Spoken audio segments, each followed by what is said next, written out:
Hey guys, tonight we begin not with a knight or a queen, but with someone much easier to forget. Not every castle dweller wore a crown. Most didn't even have shoes that fit. While the nobles feasted, someone had to scrub the floor beneath their chairs. Someone had to stir the fire, carry the buckets, and clean the chamber pots without ever being noticed. So tonight, that someone is you. Forget the castles and chivalry Hollywood sold you. There's no honor in emptying a bedpan at sunrise.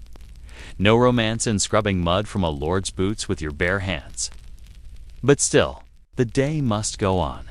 If you enjoy this kind of quiet, reflective storytelling, take a moment to like the video and subscribe, but only if it brings you peace.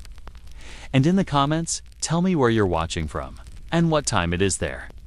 I always find it comforting to know how far this quiet little world can reach. Now, go ahead and dim the lights. Maybe turn on a fan, something soft in the background, and just like that, you've woken up on the cold floor of a servant's quarters, and your day is already waiting.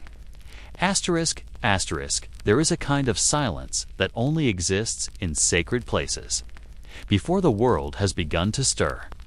A silence so complete it almost hums in your ears. It is in that silence that you wake.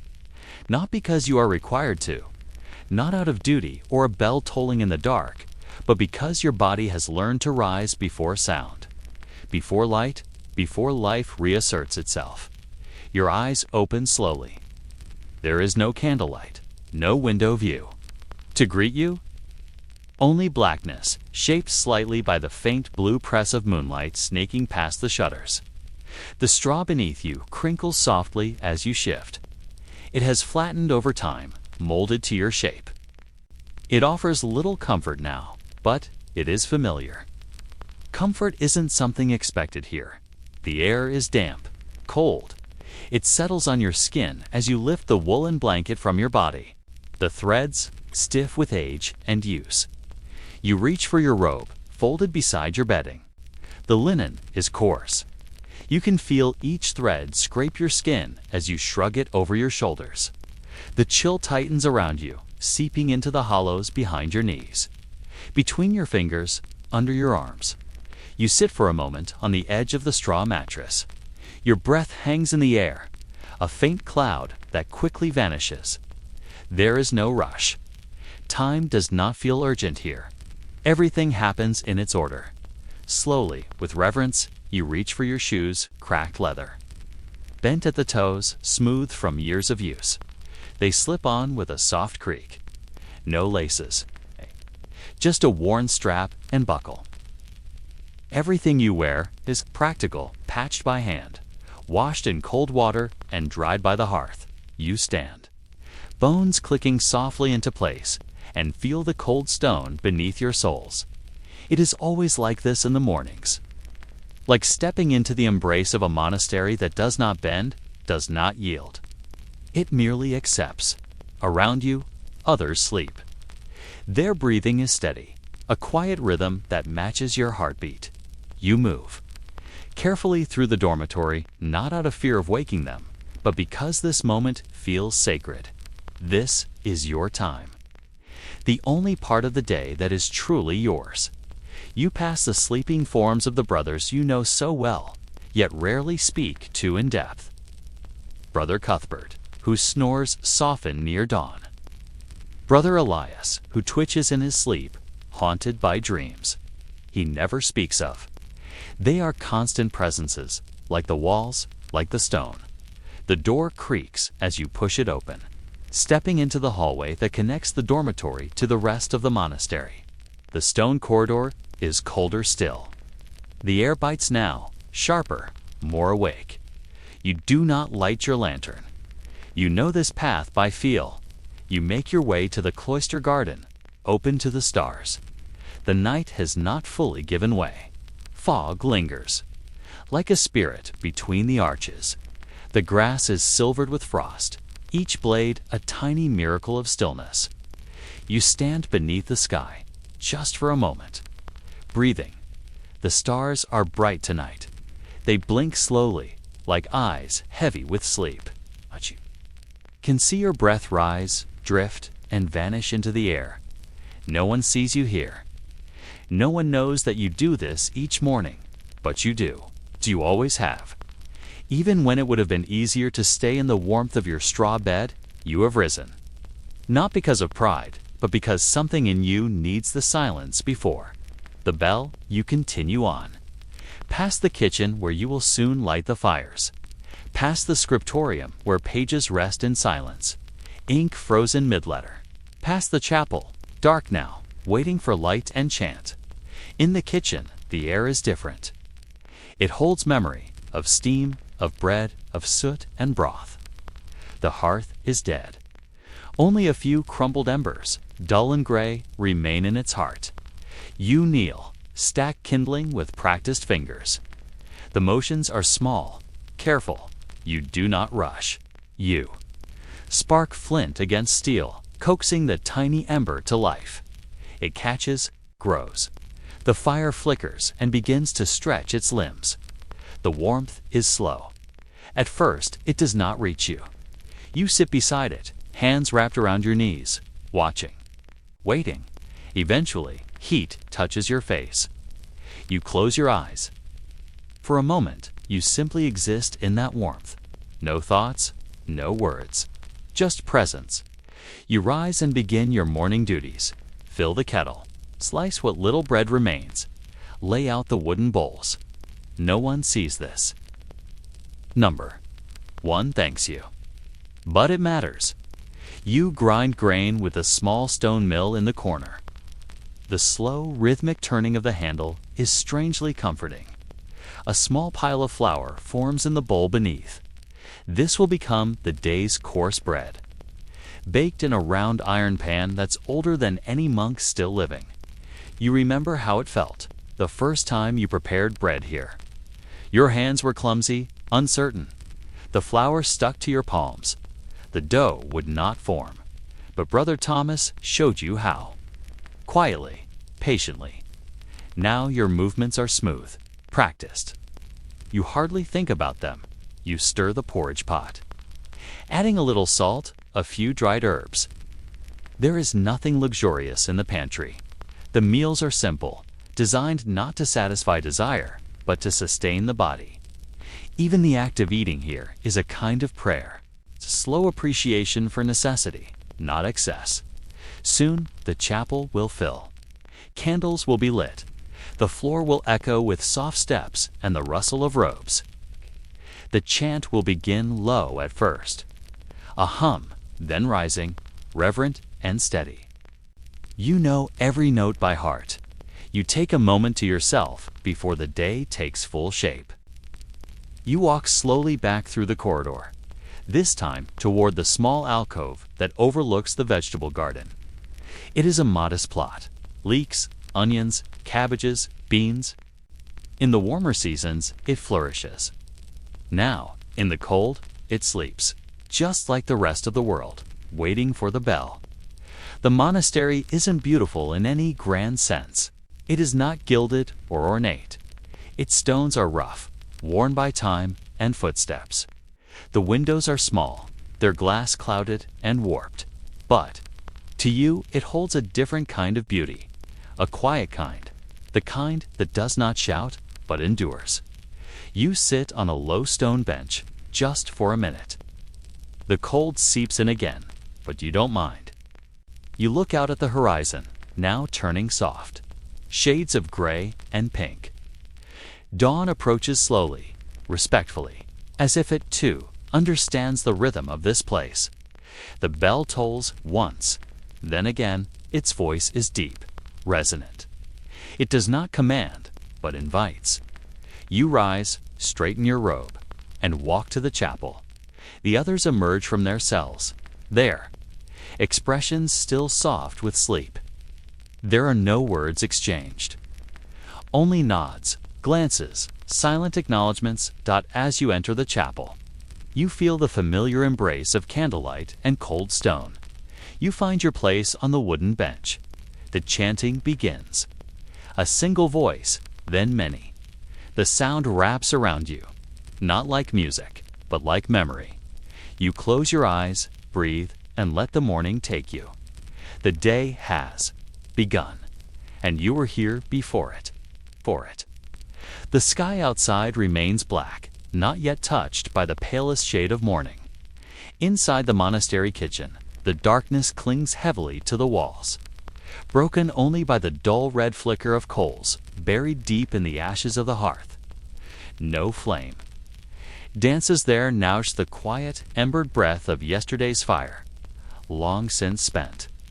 The air is damp and still, thick with the lingering smell of old cabbage smoke and boiled barley. Your footsteps echo lightly as you enter, the cold stone underfoot biting through the thin soles of your worn shoes.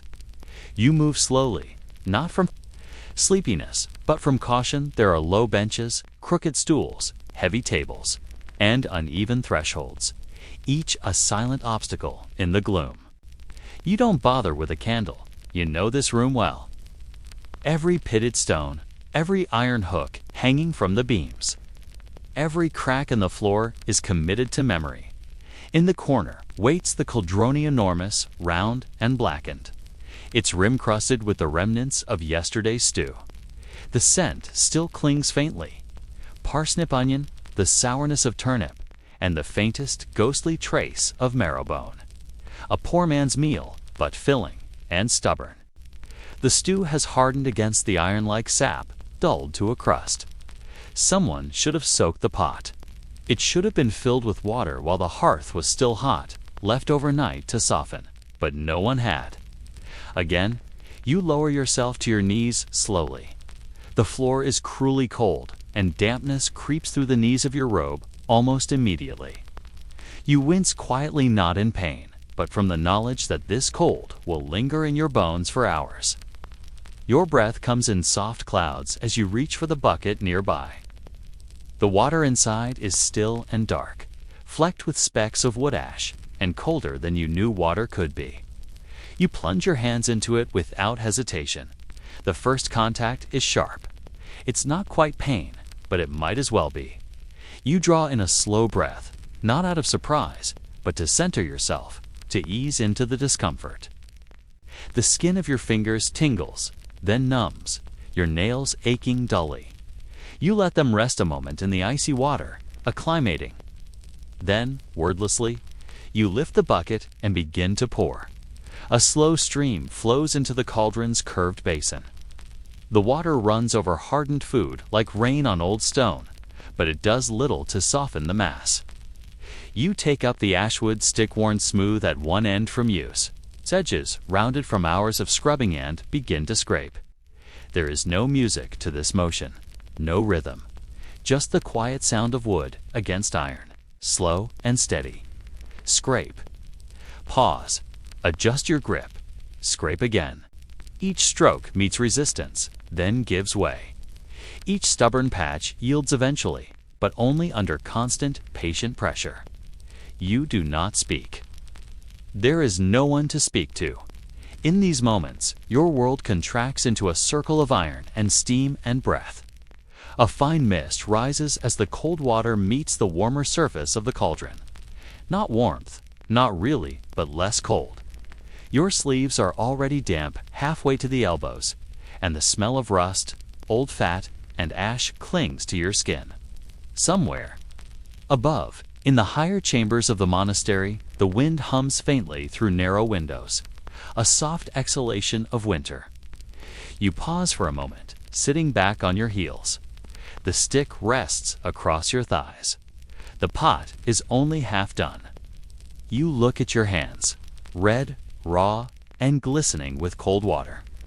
Beneath your fingernails, the stew resists even now, lodged in tiny crevices, mocking your effort. But you do not sigh. You do not complain. Instead, you press your palms against the rough wool of your robe, drying them as best you can, and return to your task. The fire is out. The cook has not yet arrived, but she will. She always does. Just before the bell, when the light begins to show through the chapel windows. And she will check this cauldron with a quiet precision that allows no excuses. She does not scold often, But when she does, it is with the weight of authority earned through decades of early mornings and unyielding labor. So you scrub, and as you scrub, your mind wanders gently, without urgency. It drifts like smoke from a snuffed candle. You think of other kitchens, of the first time you scrubbed a pot like this, your fingers smaller, your body clumsier, your patience thinner. You think of the monk who stood beside you then, older, quieter. He said very little, but his hands moved with steady grace. You had watched him more than listened, mimicking the rhythm of his movements. He is gone now, buried in the orchard behind the chapel where the pear trees grow in slanted rows. You find you miss him sometimes, though the memory of his voice has faded. Scrape, rinse, scrape again, another patch gives way. You rinse the pot with another ladle of icy water, watching flecks of food swirl away like bits of memory. A small sound breaks the stillness, a rustle, a creak, perhaps a mouse in the larder, or the wooden bones of the monastery settling with the cold. You do not react. This place is old. It makes its sounds. You are part of them now. Outside, the night begins to retreat slowly, not with drama, but subtly, like a tide withdrawing. The darkness lessens fractionally. You can make out the silhouettes of the rafters above, the curve of the bread oven against the far wall. The air remains cold, but something in it has shifted a hint of coming light, though none yet shows. You rise, stretch your legs slowly, and step to the corner where rough cloths are hung. You take one down and dry your hands, carefully, wincing as the cloth scrapes your sore knuckles. You inspect the cauldron again. Sufficient, not gleaming, but clean. The crust is gone. The iron is black and wet and ready. The room grows lighter in small increments. Shadows lift from the floor. The outlines of bowls, knives, and earthen jars come into view. You begin to arrange the table, laying out what the cook will need when she arrives. Knives already sharpened. Cutting boards scrubbed smooth. Herbs from the cellar, limp but still fragrant. Thyme, sage, dried garlic. Your movements are slow, deliberate, ritualistic. You fill another pot with water and set it near the hearth. When the fire is lit, it will warm quickly. You place kindling nearby, split wood stacked neatly, a flint and steel beside it. Everything in its place. Everything prepared. The cold is still in your fingers, but it has dulled to an ache now, more memory than sensation. You flex them slowly, watching the skin pale, then flush. You press them once more to the wool of your robe. They'll warm eventually. They always do. Behind you, the first faint bell rings, a soft, distant chime from the chapel tower. Lauds approaches. The others will rise now. You imagine them stirring, reluctant but obedient, feet meeting cold floors, arms pulling robes tighter around shoulders. The monastery begins to wake. You glance around the kitchen one last time. It is still, but no longer silent. The first murmurings of footsteps above, a door hinge groaning, the distant cough of someone in the dormitory. Life resuming its pattern. You are finished here. For now, the pot is clean. The tools are ready. The cook will find no fault. You take a final breath, deep and steady, letting it fill your chest and exhale slowly through your nose. Then you move toward the chapel. The corridor is narrow and dark, but you do not need light. You walk it every day. The walls here are damp, rough to the touch. You trail your fingers along them, feeling each patch of stone and mortar. As you approach the chapel door, a faint orange glow begins to seep from within. Candles, the first light of the day. You slip inside quietly, joining the others without a word. Robes shuffle against stone benches. The air is thick with incense and the murmur of Latin prayers. You close your eyes, and for a while, the pots, the cold, the ache in your hands all fall away. There is only stillness. There is only breath. There is only the quiet rhythm of a life lived in service. service. The sun has barely climbed above the horizon, but already your task has begun. The faintest light glows along the eastern sky, a pale silver that softens the corners of the stone courtyard. Mist clings to the edges of the monastery's walls, and the air carries with it the chill of earth still deep in sleep.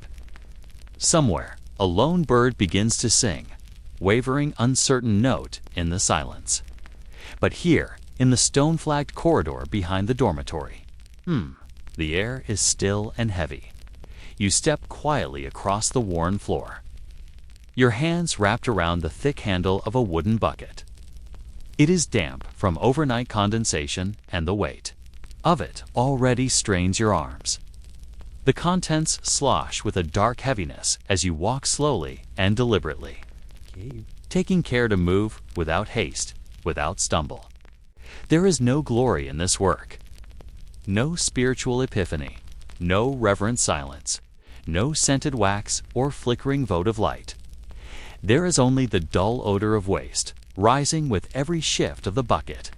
The privies are attached to the outer wall of the monastery, simple wooden stalls built over a trench that feeds into the waste pit. By design, they are slightly raised and attempt to allow gravity to help in the process of sanitation, such as it is. There is no flushing, no running water, no scented linen. Only buckets, trenches, gravity, and routine. You reach the first bucket and lift it gently, shifting its weight to balance with the one you carry. It is full, almost too full, the surface perilously close to the rim. You pause, not because the smell has caught you unaware. You are used to it by now, but to focus your breathing. A mistake here would mean soiled robes, extra scrubbing, a reprimand, perhaps even missing morning prayer. You grip the handles carefully and begin the walk out into the yard. The path from the privy to the trench winds behind the outer cloister wall, along uneven stones, slick with moss and morning dew. It is narrow, only just wide enough for one person with their burden. Alongside the path, the earth sags in places, forming shallow puddles where the rain collects. You've walked this path so many times that your feet know where not to step, where the stone is cracked or sunken. The bucket sways slightly. You adjust your pace to compensate, walking with the slow care of someone carrying something sacred, though it is not holiness you carry. Still, there is a kind of reverence in the act, of solemn attention to the unpleasant necessities of shared life. What is discarded by one becomes the duty of another. What is flushed from memory becomes the rhythm of your day. When you reach the waste trench, you pause again. The trench lies in a hollow cut into the earth, walled on each side by roughly hewn stone. It is deep, darker than the early sky, with a thick smell that never entirely fades even in the height of summer. Now, in the cool hush of morning, the odor is duller, but still strong. A faint steam rises from it in thin tendrils. You kneel carefully, angling the buckets just so. A slow pour, not too fast. The liquid moves sluggishly, thick and reluctant. You look away as you do it, not out of disgust, but out of respect. There's something ancient about it, a reminder of the body, of what it leaves behind, of how even the most devoted monk still produces waste. There is no rank in the privy, no station, no robe more sacred than another. When the buckets are empty, you rinse them with the last of your morning water, a precious measure, not to be wasted, and hang them beside the trench to dry. The odor clings faintly to your hands, though you've avoided contact. It is in the fibers of your robe, in the folds of the cloth that cover your mouth and nose. You rise and begin the return walk in silence. Inside the monastery walls, others are beginning to stir. Footsteps echo softly on upper floors. A distant bell is being prepared for ringing. But down here, behind the kitchen, your work continues. You collect the next set of buckets, repeating the process without ceremony. The same careful walk, the same slow pour, the same measured breath. There is no break, no dramatic shift in the task, only repetition. A rhythm of labor that shapes your morning.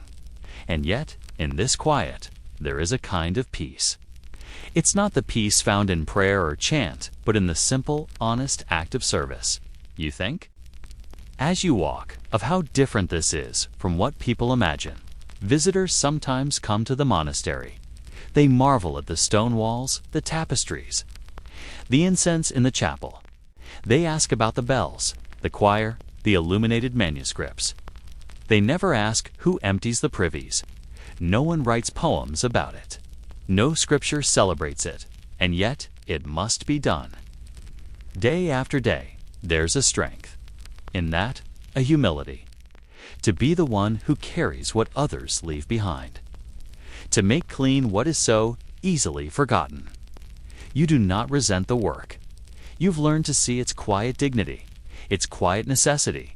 It does not ask for recognition. It only asks to be done, and done well. By the third trip to the trench, your arms begin to ache slightly.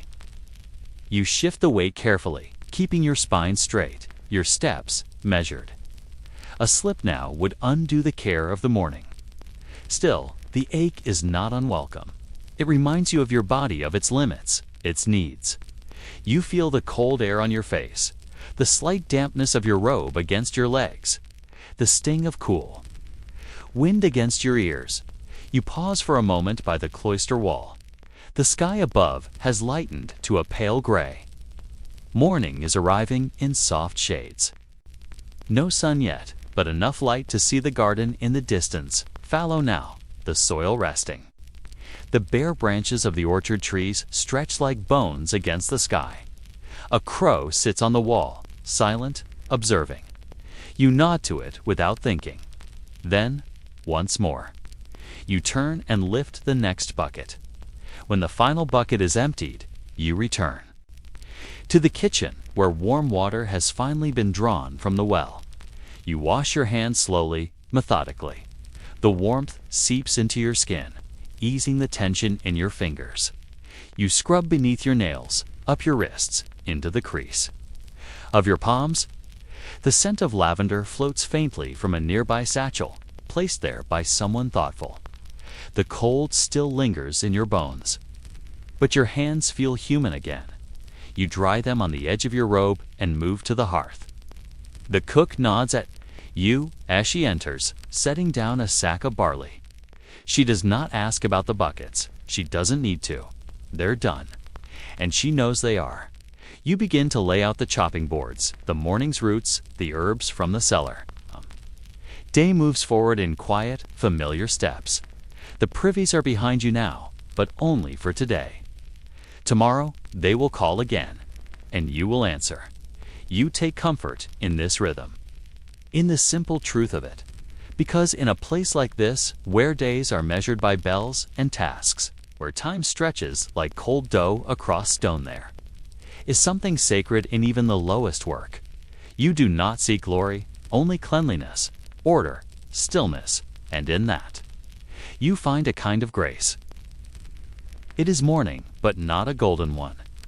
There is no warming sunbeam pushing through a chapel window, no warm hearth waiting. Only a quiet, flat gray sky stretched over the monastery like worn wool, and a wind that makes no sound but never seems to rest. You are already outside the walls, past the garden, past the privis, following the foot-worn path that leads toward the river's bend. There, where the trees grow thinner and the banks are scattered with smooth stones, the monastery does its washing. You carry a sack slung low over one shoulder. Its weight is not great, but awkward. A bundle of tunics, some yours, some belonging to the other novices, twisted into each other like sleeping animals. They are stiff with days of wear, marked with soot from the hearth, smudges from kneeling in the dirt, and stains of a more human nature. Food, sweat, blood from blisters, and cracked knuckles. There is no soap in your sack. There is no lie, too. Spare this week. The soapmaker's stores are low, and her priorities lie elsewhere. Instead, in a small wooden bowl tucked at the bottom of your bag is ash. Clean, sifted ash from the bread oven. Soft and powdery, it clings to your fingers like fine flour at the river. You set down your burdens slowly. The wind cuts across the water's surface, sending ripples that catch the dull morning light. It is not a wide river nor fast, but it is cold, always cold and clear enough to see the stones below. It whispers as it flows, soft and steady, the same sound it has made for generations. You crouch at its edge, unwrap the bundle, and begin. The tunics are unwound one by one, their stiffness resisting your hands. You soak the first in the water, pressing it down beneath the surface. The chill shocks your skin, but you hold it there until the fabric loosens and gives.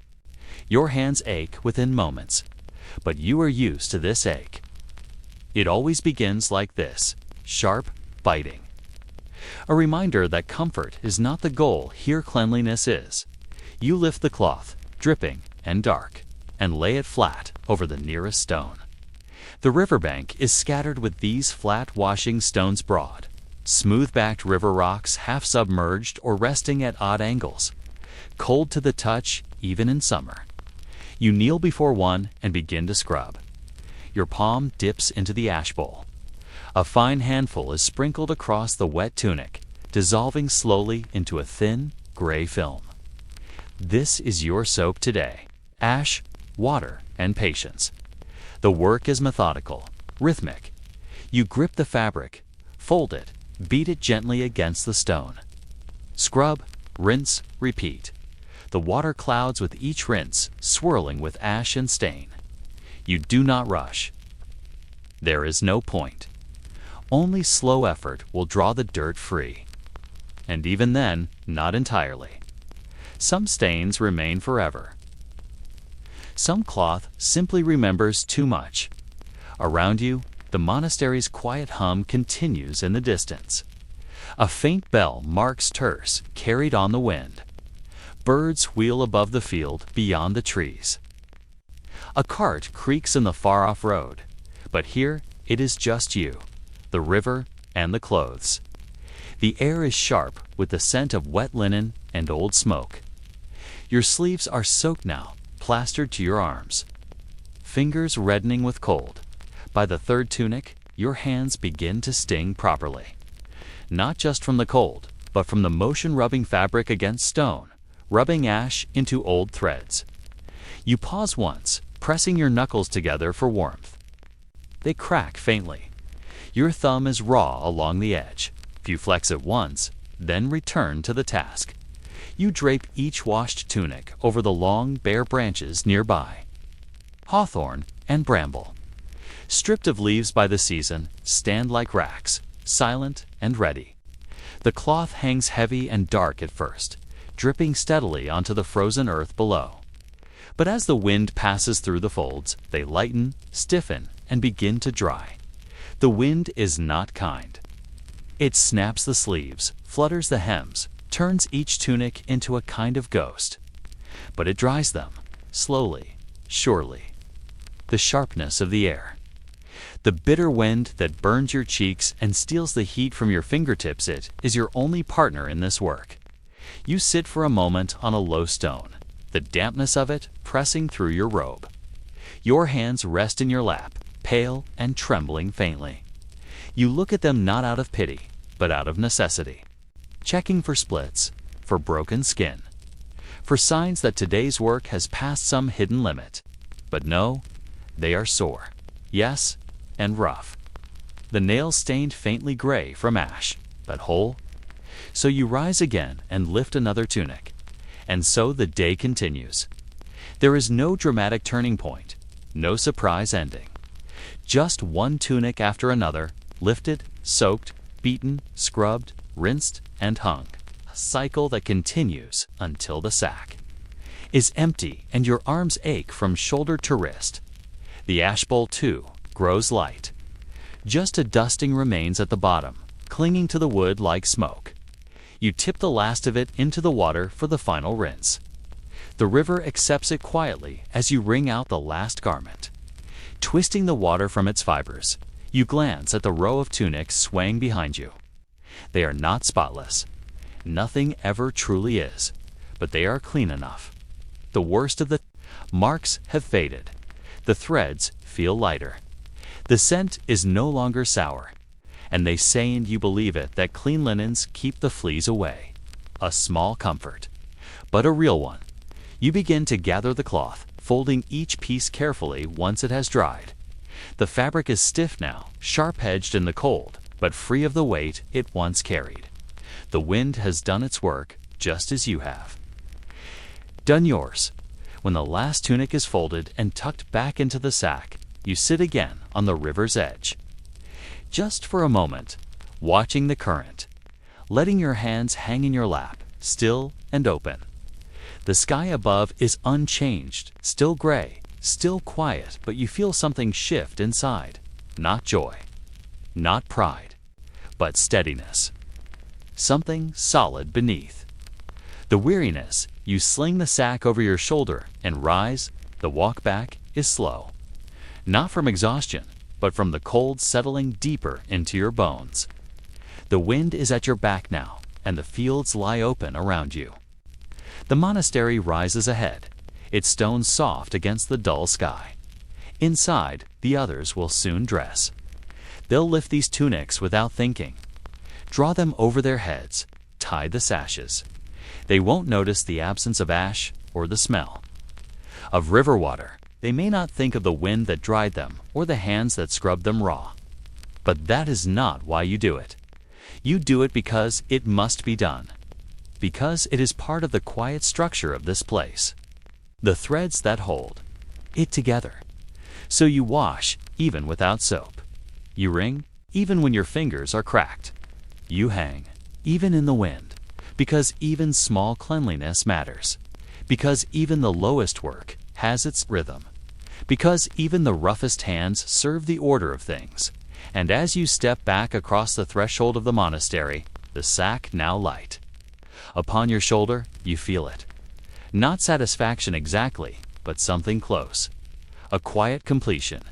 The task is done. Until next time. The morning begins, not in silence, but in echoes. The kind that linger long after the feast has ended.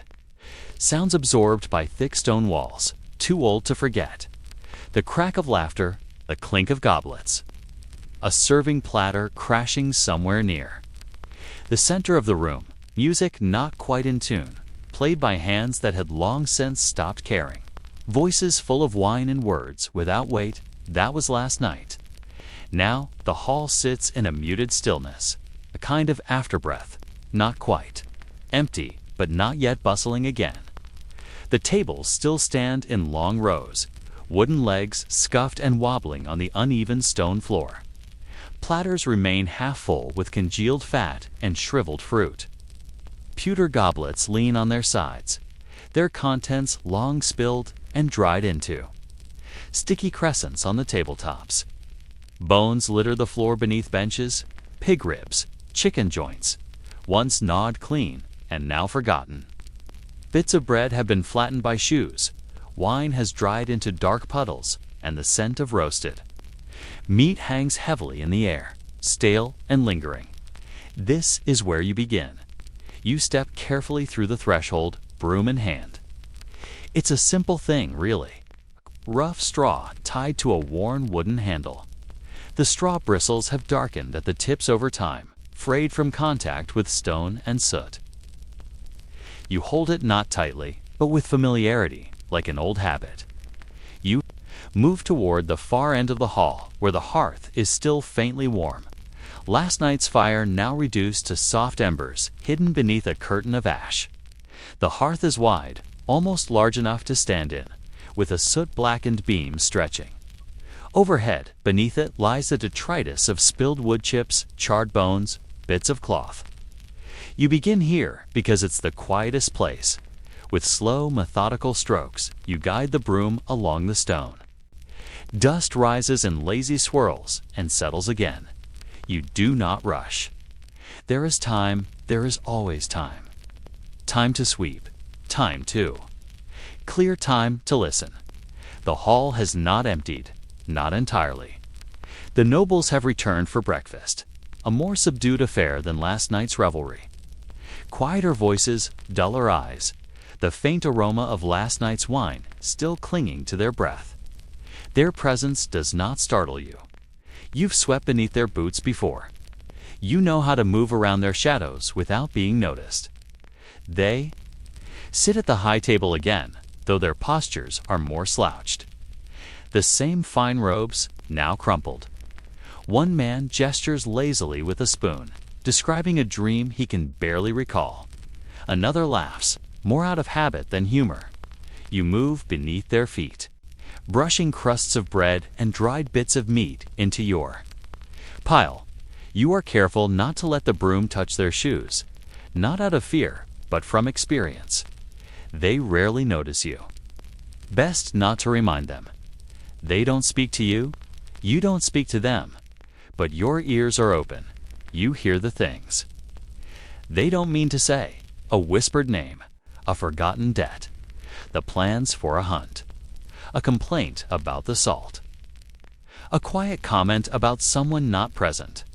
These moments float past you like drifting leaves, unimportant to them but caught in your memory. Not because they matter, but because they are the only voices that exist in this part of the day. A theater that plays endlessly around you, and you, the silent stagehand. You sweep in measured lines. From the edges toward the center, gathering crumbs, fragments of meat, bits of cloth, and broken splinters of wood. You find a child's toy. A carved dog, no bigger than a thumb, left beneath a bench. Someone will miss it, perhaps, if you place it carefully on the table's edge. The room grows warmer with bodies, though the air remains thick with the scent of last night's wine and meat grease. You push the broom steadily through the mess, careful not to stir too much dust. You know from long days here that a sudden cloud will earn a scolding glance. So you pace yourself.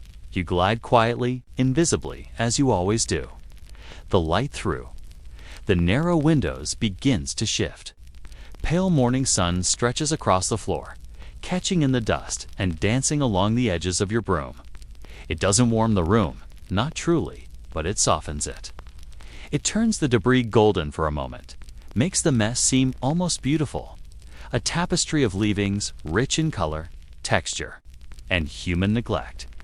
You pause only once, standing upright to stretch your back. You press a hand into the small of it, feel the bones shift, the muscles complain gently.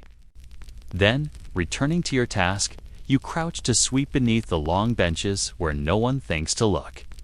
Here, the remnants are heavier.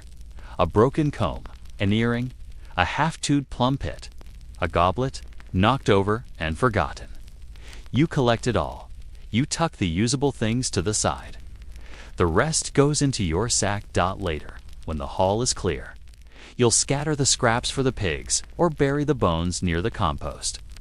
Nothing is truly wasted in a place like this. Everything has its end. Even the smallest crumb becomes part of something larger. The nobles finish their meal slowly. Their voices grow louder for a time, then quieter again. One drops a knife. Another jokes about how his boots are cleaner after stepping on a servant's robe. You do not react. You do not respond. You continue sweeping. You pass behind the dais, beneath the tapestry where the dog slept last night. A lean creature, more bone than fur, but clever. He's gone now out to the courtyard or hunting rats near the barn. His prints remain, though paw marks in spilled gravy. You sweep them away gently, as though erasing a story not meant to be told. Once the nobles have gone, the hall empties properly. The door swings shut, the sound echoing long down the corridor. You are alone again. This is when you finish the work. You sweep the piles into the center, brush by brush, inch by inch. The mess becomes a mound, and the mound becomes emptiness. You fetch the dustpan, a slab of old tin nailed to a handle, and scoop the waste into the sack. The hall, for a moment, feels lighter, as though the burden of last night's indulgence has finally lifted. The floor is not clean, not really, but it is better. It breathes again. You sit on one of the benches near the end, resting the broom across your knees. You run your fingers along the worn edge of the table, feeling the grooves, the knife marks. The wax drips hardened like old tears.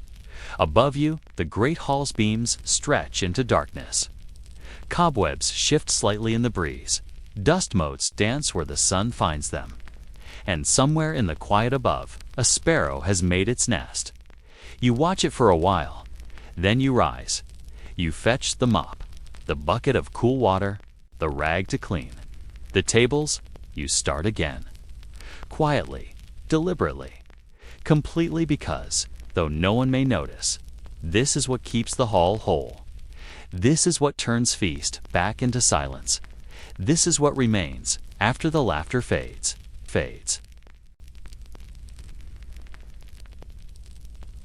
The sewing room is small, tucked at the end of a crooked corridor that runs behind the monastery's storerooms and kitchens. You reach it by passing beneath a low, arched beam that has scraped the scalps of taller brothers for decades. The door sticks slightly. It always has. You lean gently into it, and it opens with a soft groan, surrendering to your weight. Inside, the air is different, stiller than in the kitchens, quieter than the refectory, drier than the washyard. The smell is faint but unmistakable, old. Cloth, beeswax, a hint of oil from the iron tools stored on the shelf. It is not unpleasant. Just warning, like the room itself. There is a single window, high on the south wall, no larger than a folded tunic. Through it, the light comes in at a slant, casting long shadows across the low table in the center of the room. Dust dances in that slant of light. You watch it for a moment before moving to the bench. You set down your bundle folded garments, of varying states of disrepair. Torn hose, fraying sleeves, a buttonless vest, a small linen underrobe nearly shredded at the shoulder seam. Each piece tells a quiet story. Each one has passed through days of labor, cold mornings, hurried meals, hard sleep. You know the feel of that cloth, the fatigue set into its folds, the way it thins at the elbows and hems. The places where friction or clumsiness or carelessness has undone the seamstress's careful work. You light a candle, not a new one. No one gives the sewing room new candles. This one has been used and relit many times. It is short, stubby, and pools wax unevenly. Still, it offers light. You guide your needle into it once, briefly, to clean the tip as you've always done. The metal glints faintly. The thread is already prepared. A fine linen strand, waxed and smoothed. You begin with the simplest task first. A brown woolen hose, torn at the heel, worn thin by long walks across stone floors. You slip your hand inside it, turning the fabric over your knuckles, feeling the frayed edge.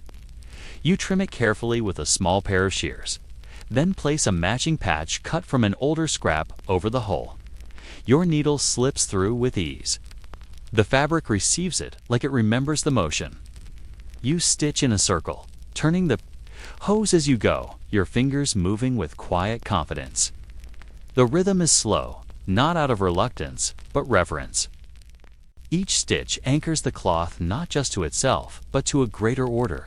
The expectation that garments be whole, that duties be carried, that the unnoticed labor of hands, like yours, support the days of others. The light in the room shifts. The sun has moved slightly, and the narrow beam through the window creeps along the floor. You pause to flex your fingers. They are already stiff, aching gently. The candle flickers. You pinch the wick briefly to steady it, and return to your work. Next is a robe, linen stained slightly at the collar. You wet the fabric lightly and rub the spot with ash from the hearth as you were taught. Not to erase it completely, that's impossible now, but to dull it, to fade it enough that no one will comment. The seam beneath the arm has come undone. You turn the fabric inside out, pinching the edge and threading it back together. As you stitch, the robe shifts in your lap. It is heavy with use, softened by wear. You remember the brother who wears this one. Tall, gentle, walks with a slight limp. He never complains. He always folds his robe neatly after prayers. You wonder if he knows the hole is there. Perhaps not. Or perhaps he does and trusts that someone you will tend it. You find comfort in that quiet trust, but your hand slips, the needle catches the edge of your finger, and you pull back. A sharp sting, a bead of blood. You press it quickly against your sleeve, not letting it drip. You look down at the robe, pale linen, and exhale when you see that it remains unstained. You press your injured finger against the edge of the table, waiting. Blood wells again, but less. You wrap it gently in a scrap of cloth and continue. Slower this time, eyes sharpened, shoulders drawn in with focus. Because next is the tunic. The Lord's tunic. It lies folded beneath the others. A rich blue in the dim light. The fabric is fine, softer, heavier, dyed with care. It smells faintly of cloves and pine resin. It bears a single rip near the bottom hem, where it likely caught on a chair or belt buckle. The tear is small, but visible.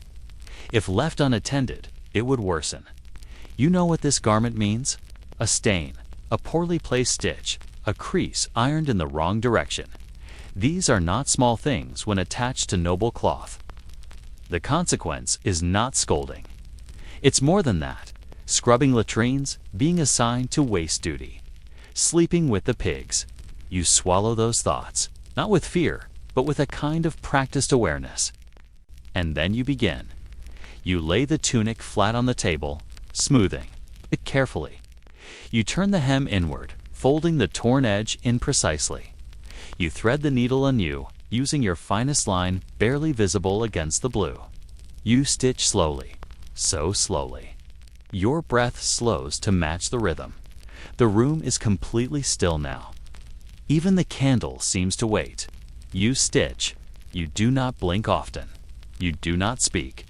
Your finger burns where the needle pricked it, but you ignore. The pain, you anchor the final thread inside the hem and tie it in 3 tiny knots. One for strength, one for symmetry, one for safety. You inspect the seam. It is nearly invisible. You sit back and exhale. The candle has burned low. The wax has run down its side and pooled on the edge of the table. The light is dimming. You blink. Slowly, then wipe your eyes with the heel of your palm. You've been working for hours. Your back aches. Your legs feel stiff beneath you, but the pile is smaller now. You finish what remains, a small cap. Torn lace on a shoe. A pouch missing. Its drawstring. These things you mend without thought. Your hands moving from habit now, more muscle than mind. The light is too low to see clearly, but your fingers remember the stitches. They remember the spacing, the knots, the angles. You work until the last. Garment is folded until the last thread is trimmed, until the last wax. Drip has cooled on the wood, and then you stop. You sit in silence.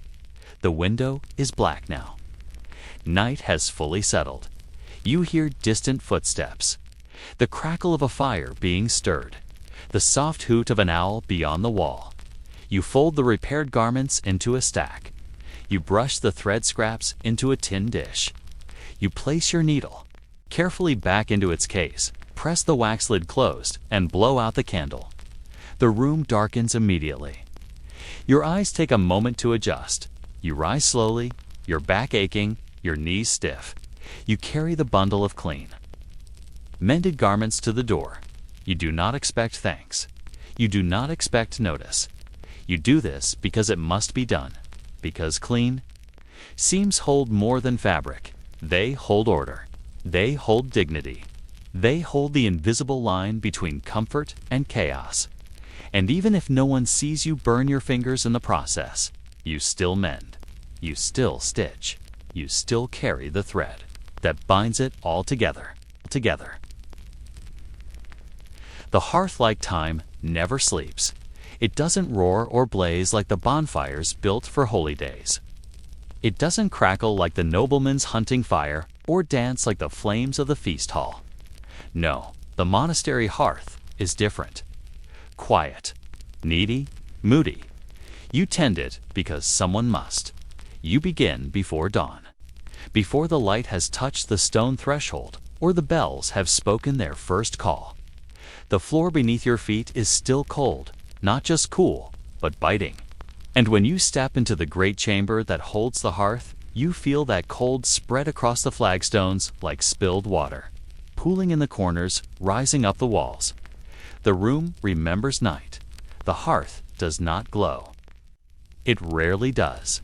In the morning, instead, it broods, beneath the soot-blackened stone and the iron grate. A few scattered embers pulse faintly in the ash like buried coals in a sleeping dragon's belly. You kneel beside it slowly, carefully. No sudden movements. You don't want to disturb. What small warmth may still cling there? You lift the grate with both hands, iron that bites even through your thick linen sleeves, and set it aside. Then you reach for the basket of kindling. You have learned over the years that fire needs coaxing. Not just fuel, not just flame. It needs patience. It needs ritual. A bad fire is easy. A good fire is earned. You begin by scraping away the thickest of last night's ash, using a hooked iron tool to gather it gently to one side. Beneath it, a few stubborn coals glow dull red. Not enough to burn, but enough to try. You add a few shavings of bark, a twist of old cloth, a feathering of straw. Then, gently, you breathe. You lean close, lips pursed, exhaling slowly into the heart of it. The embers pulse. You fan with your reed mat, not frantically, but rhythmically, as though lulling. The fire awake. A thread of smoke rises. Then, too, a faint crackle. A flicker, not a flame yet. Just a suggestion. You add a twig, then another, then carefully. A sliver of dried pine it catches. A pale tongue of flame reaches up, uncertain at first, then steadier. The smoke thickens. You step back slightly, fanning slower now. The fire must build in its own time. Your eyes begin to sting. The chimney above the hearth draws poorly at first. It always has. The first smoke curls low, not up, and it seeks your face. You blink. You do not complain. You add another stick, larger this time, dry birch bark, while it hisses softly as it catches. The flame eats inward, pulling at the fibers. Then, with a faint sigh, the fire grows. You sit back on your heels and watch. There is a moment of quiet when the fire begins to sustain itself. Not strong yet, but alive. You've come to love this moment. It feels like breathing made visible. Like the room itself is starting to wake. You feed it slowly now. Wood, placed precisely. Not too close, not too fast. Let it catch. Let it hold. The fire is hungry, but untrusting. It wants to be reassured, so you stay close. You fan gently when the wind drops. You rearrange the logs so the air can reach them. You whisper encouragement in your silence. The room begins to shift. The cold lifts just slightly, not banished, but thinned. You rub your hands together, holding them near the hearth, but not in. The warmth is uneven, pockets of heat. Little more. Still, it is something. You reach for more wood from the stack nearby. You turn each log in your hands before choosing. Feel for dampness, smell for rot. One log is split, you set it aside. Another is too green. You know from experience how even a single bad log can sour the whole fire. So you choose carefully. You offer only what it will take, and still, the hearth resists. It flares too high, then drops again, smokes too thickly, then clears. The flame dances unpredictably. You adjust the reed mat, fanning at a different angle. You shift the base log. You add a small split of dry oak to stabilize the core. All the while, your eyes burn, your fingers ache, your knees press into. The cold stone floor and the room, despite all this, remains chilly. The brothers will descend soon. They will step into this space, robes drawn tight around their shoulders, hands tucked into sleeves. They will murmur to one another about drafts, about the wind, about how the fire just doesn't hold like it used to.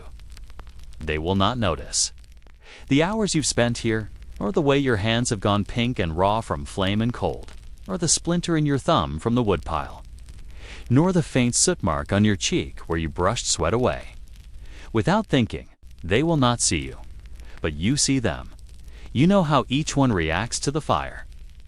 How Brother Anselm will hover closest, always in the same spot. How the steward will complain that his seat is never warm enough. How the cook will warm her hands, nod once, and say nothing at all. You've begun to anticipate their complaints. Adjust the logs before they come. Feed the fire more in the early morning. Open the flue just a little wider before prime. All small kindnesses they do not know they receive. Still, the fire wanes. The hearth is not faithful. It is possessive. It does not remember the morning's offerings. It always wants more. By late afternoon, you are back again. The flames have curled inward. The coals have dulled. The ash has thickened. You kneel once more, setting aside the iron grate, brushing the hearth clear. You breathe, you rebuild, you tend. You know this routine. As certain as prayer, as structured as the monastic hours. You begin again, and as the wind shifts, sending smoke back into the room once more, you close your eyes and accept the sting. Because this is what you do. Because this is what the fire requires. Because someone upstairs will still say the room is drafty by nightfall. And because you, only you, will return again tomorrow to make it right. You return to the hearth. After Vespers, again after Seal Mpline. It is the final tending, the one that matters most, and the one least likely to succeed. By now, the coals have shrunk to small glows, scattered among the ash like dying stars. The wood from earlier has blackened to hollow husks. What little heat remains is not warmth, but memory. It clings to the stone with reluctance, unwilling to leave, but offering no comfort. You kneel again. Slower now. Your knees ache from the day's labor. Your shoulders are stiff. The smell of smoke lives in the folds of your robe, woven into the seams. It has become a part of you, like the sound of bells or the scrape of broom on stone. In the dark, you move by feel. The candle nearby gives just enough light to cast your own shadow across the hearth. You see your hands only as shapes, silhouettes against the glowing belly of the fire. This time, there is no kindling left. Only heavier wood, thicker logs, slow to catch, slower to burn. But still, you must try. You press the ends of the logs into the deepest part of the ember bed. You shift them slightly, seeking contact with the faintest glow. You lean close, exhale gently. The breath barely stirs the ash. You take up the reed fan again, woven long ago, perhaps by another monk who once sat where you sit now. It is frayed at the edge. The reeds crack slightly in the dry air. You sweep the air toward the coals with slow, steady strokes. Not hard enough to scatter them, just enough to persuade. The embers respond, a little soft glow.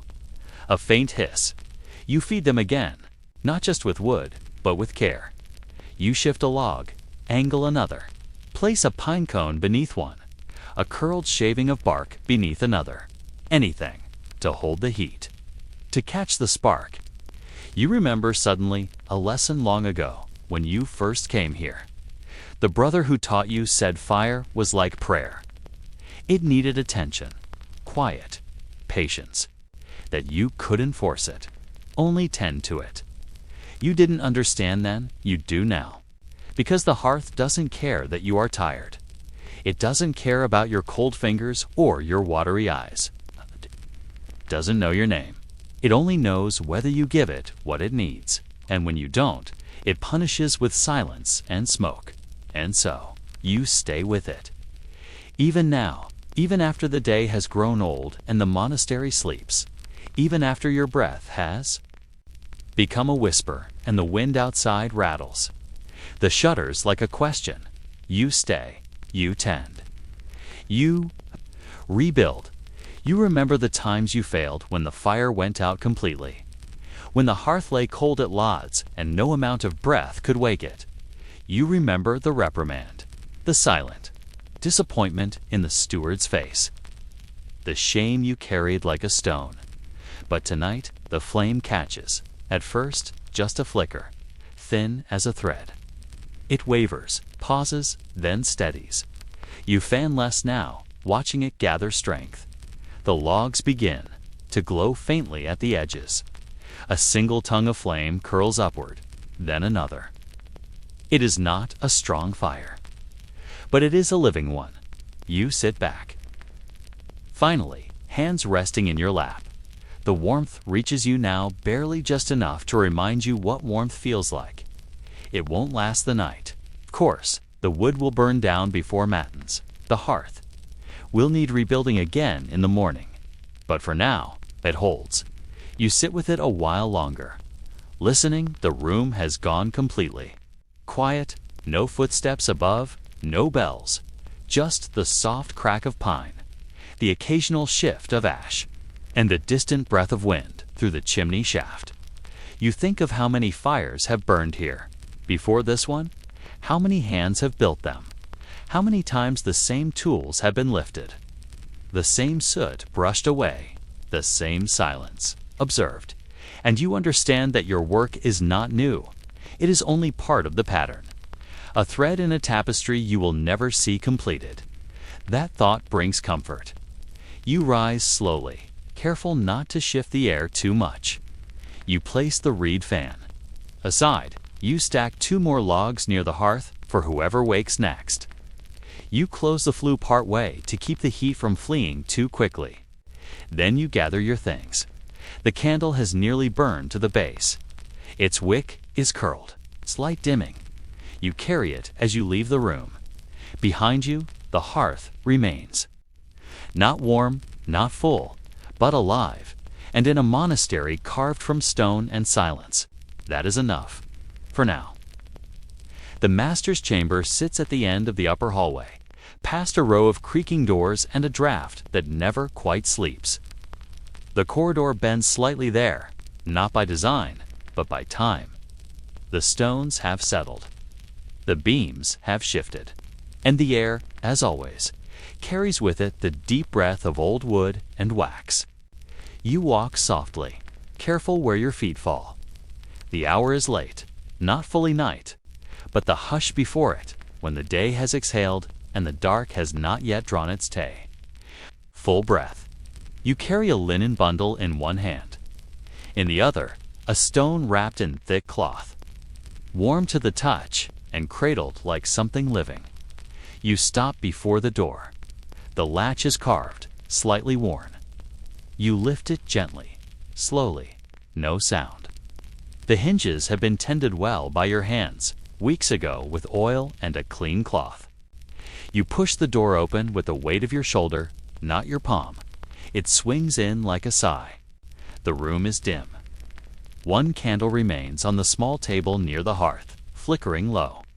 The flame has eaten most of its wax, and the shadow it casts is long and wobbles slightly with every breath of air. The master is not here yet. He will return soon after his drink, after his muttered complaints, after the servants vanish into the walls. But for now, you have the room to yourself.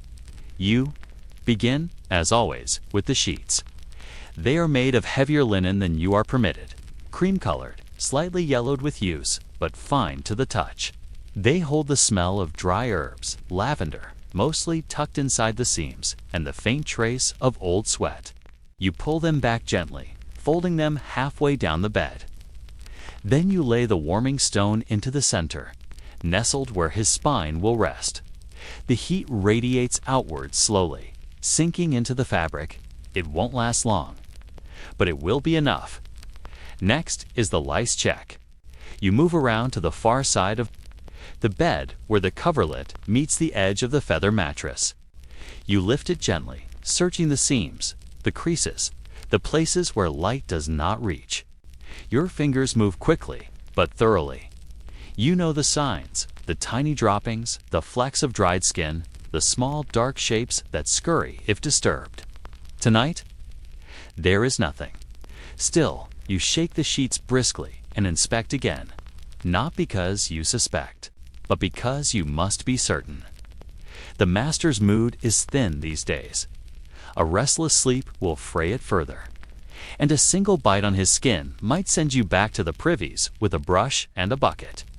You remove the warming stone and fold the sheets neatly back into place. You tuck in the corners, you smooth the surface, you straighten the pillow. Thump it once and place it with the seam facing outward. He notices such things, though he never says so. Then you move to the curtains. They hang thick and heavy, a gift from a merchant once, embroidered with vines and lions. They're beautiful in the dark. Their fabric catches the candlelight in deep folds like waves frozen in mid-motion. You draw them closed around the bed, leaving a small gap on the side closest to the hearth. You press the fabric gently into place, checking for movement. You wait a moment. A draft slips in under the door. You move to the hearth and add one last log. It hisses faintly as it settles. The flames stir, then grow. You adjust the chair near the fire. Not too close, not too far. He likes to sit there sometimes. In the mornings, when his knees are stiff, you straighten the rug beneath it. You realign the slippers at the bedside, both facing forward. And then, finally, you kneel. Not because anyone is watching, not for show, but because it's what you do. You bow your head, and whisper a short prayer, that he sleep without stirring, that the sheets stay warm, that the curtains hold back the wind, that tomorrow begins without blame. You rise quietly, you gather. Your things, the cloth from the warming stone, the bundle of unused linens, the candle stub from the side table, the flame gutters as you lift it. You shield it with your palm. Then you turn to the door and stop the dog. He lies curled near the threshold, nose tucked under his tail. It's an old thing, half blind and graying, but fiercely loyal. He watches over the master like a second shadow. He's seen you 1,000 times. He knows your steps. But if you wake him, he'll growl, and if the master hears. You move carefully. You shift your weight to the side. Step just to the edge of the rug. Let your foot slide silently across the floorboards. The candle flickers once more. The dog shifts, barely, then settles. You exhale. You slip through the door and close it behind you without a sound. Outside, the corridor yawns, long and dark. You walk slowly, your footsteps echoing softly. There will be no thanks. Not tonight. Not any night. But the room is warm. The bed is turned, and that, like. Everything you do is enough. The shadows are longer now. Evening has begun to settle over the monastery like a thick woolen blanket, not heavy, but enveloping. The light grows thinner with each passing moment. And as you step into the courtyard, you feel the cold arrive in the folds of your robe, the stone beneath your soles, and the quiet urgency of something left undone. You forgot the firewood, again, not out of laziness, not from neglect, but because the day filled itself too quickly with chores. With ash, with damp linen and low fires, and a tunic that had to be restitched twice. And now the basket lies empty near the hearth, and the last log has already been claimed by the flames. You glance toward the sky. The sun is nearly gone, just a bleeding edge of orange behind the trees beyond the orchard. While the forest waits there, still and dim, a black line against the horizon, you take the empty basket in both hands and begin to walk. The air sharpens as you leave the shelter of the walls. Wind cuts across the bare garden beds, stirring the scent of dry earth and frostbitten herbs. A crow cries once, somewhere beyond the gate. You keep your head low, your pace even. The woodpile lies at the edge of the forest, where shadow gathers earliest, where the moss stays damp, and where the ground softens with decay. Each footstep brings you closer to the tree line, and with it, the hush of the woods. Not silence, not truly, but a kind of stillness that presses gently against your ribs. The forest does not sleep, even now. It waits. It listens. Branches sway in rhythm overhead, and fallen leaves crunch softly beneath your steps. You follow the narrow track, worn by many feet and many seasons, to the place where the logs are stacked, split pine, oak, and the occasional twist of birch. You reach the pile and set down your basket. The logs are cold to the touch, dull gray, with frost edged in bark that flakes away at your touch. You select them by weight, by dryness. You tap each one softly against the ground. A hollow sound means it's ready. A dull thud means it's still too wet. You begin to stack, not hurriedly, but with purpose. The sky is darker now, a deepening blue that no longer holds warmth.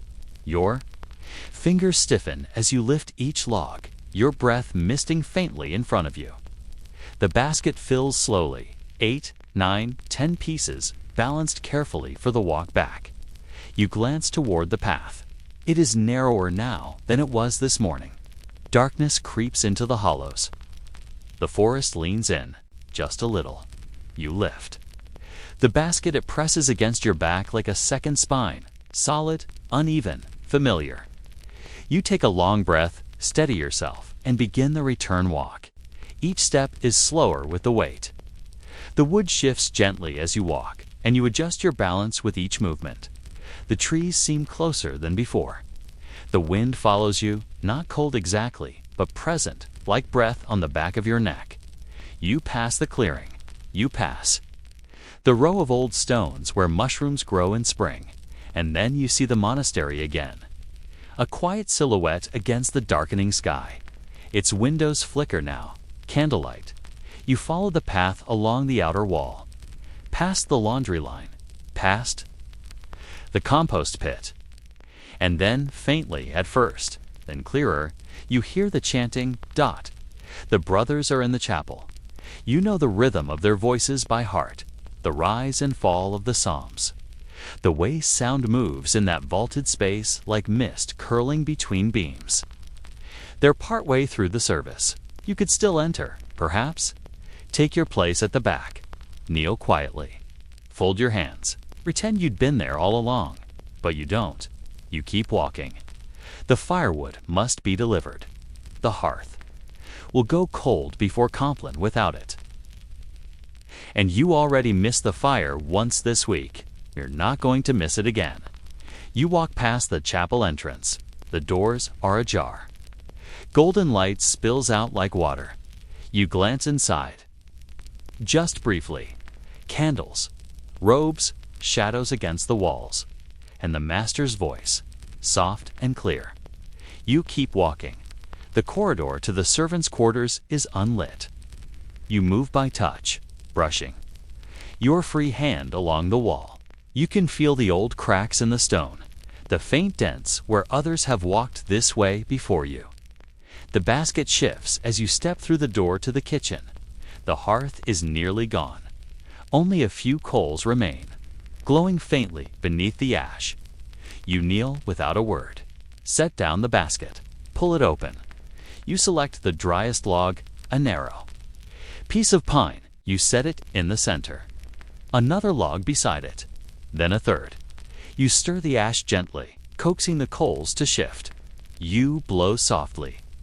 They answer, just barely. You feed them kindling. A shred of dry cloth, a twist of old rope. You wait. A flicker, a thread of orange, a breath, and then flame. It rises slowly, reluctant at first, then steadier. You fan it with your palm. You sit back and you listen to it crackle. Behind you, the chanting in the chapel fades. The final bell rings. One long note, steady and clear. You bow your head. You whisper a line of prayer you remember from a day you weren't late.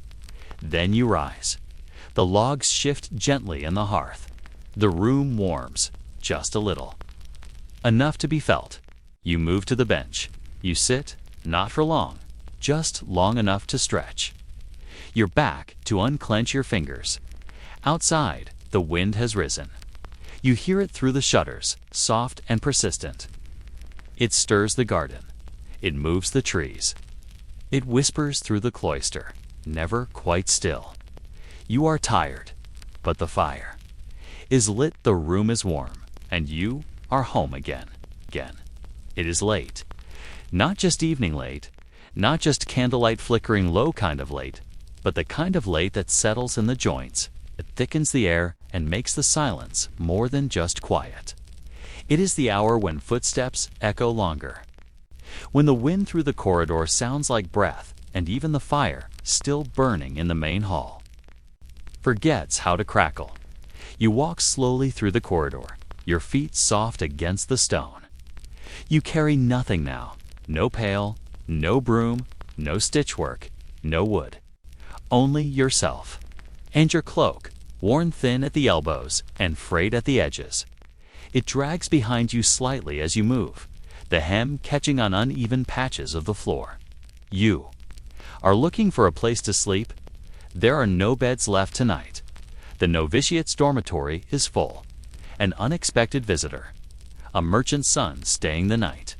Someone took your place, or perhaps you simply returned too late. It happens sometimes. You learn not to make a fuss. There are worse places to rest, so you walk past the dormitory door, past the warming fire, past the chapel, past the kitchen hearth, where the last embers now sleep beneath the ash, down the stairwell to the cellar. You know this place well, not just the space, but its temperature, its temperament. It is cooler here, quieter. The air holds the scent of barley and apples and something faintly sweet ale, perhaps, or mead aged into the beams and barrels. The stone walls are rougher. The ground is dry, but not fully. A lingering dampness always clings to the edges. You pause before the threshold, resting your hand on the doorframe. There is no lock here. Only a weighty wooden door that creaks when opened and settles with a soft sigh when closed. Inside, it is nearly dark. The single torch in the hallway has not reached this far. But you don't light another. You know your way by feel. Your fingers brush the edge of the wall. Your toes find the first step. You descend. The air thickens, colder. Still, you step carefully between the barrels. Large, round-bellied things made of thick oak, bound with rusted iron hoops.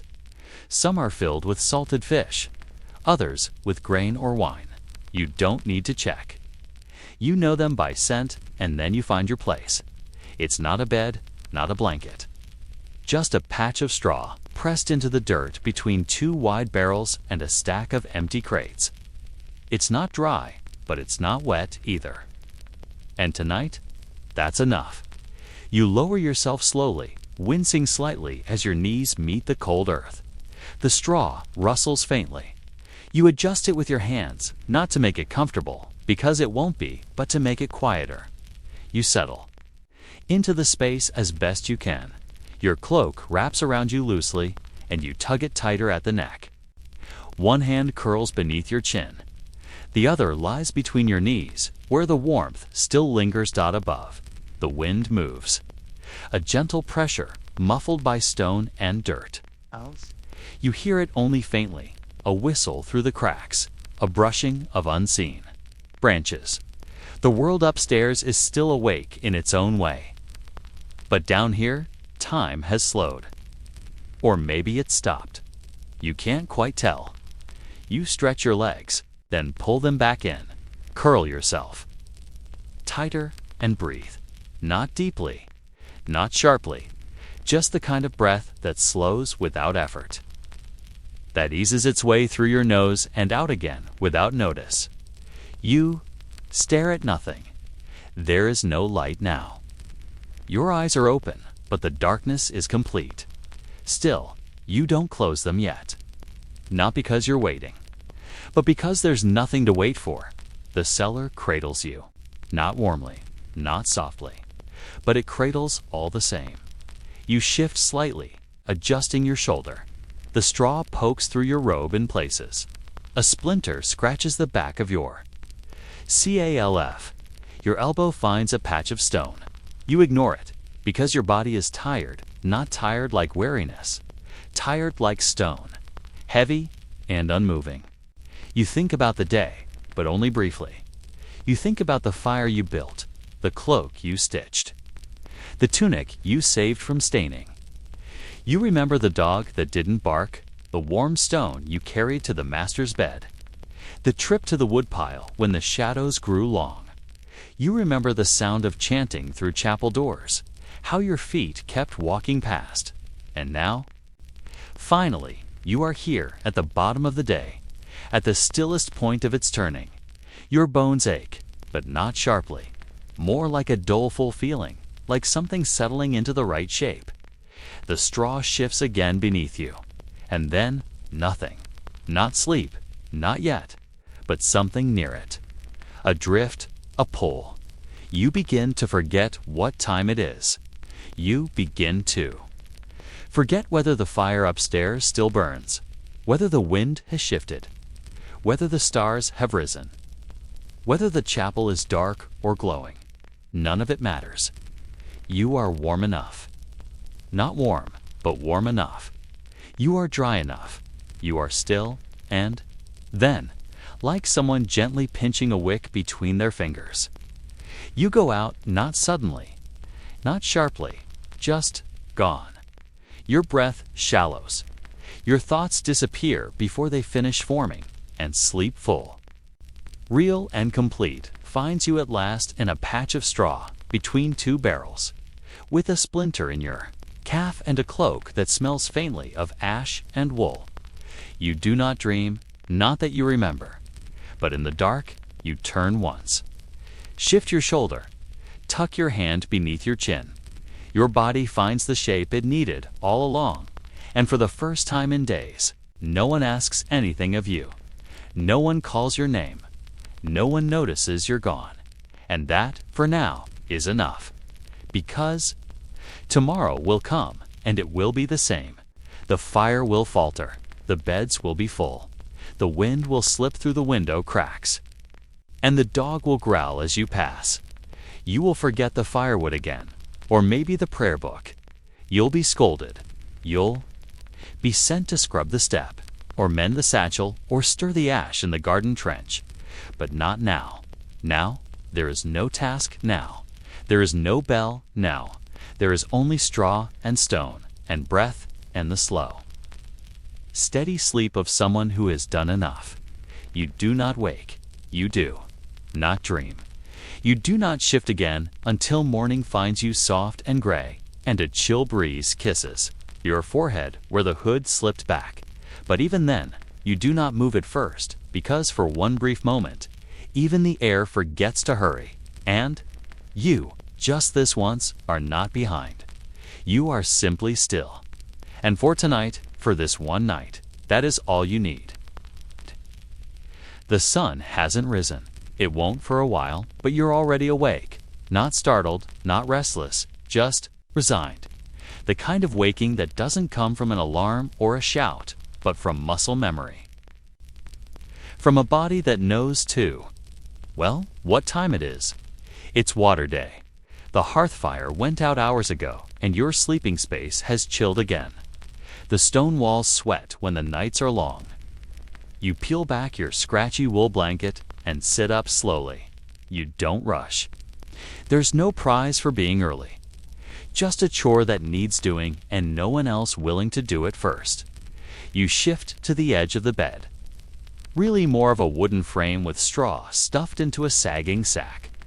The mattress crunches beneath you. Your feet touch cold stone, the kind that seeps right through calloused soles.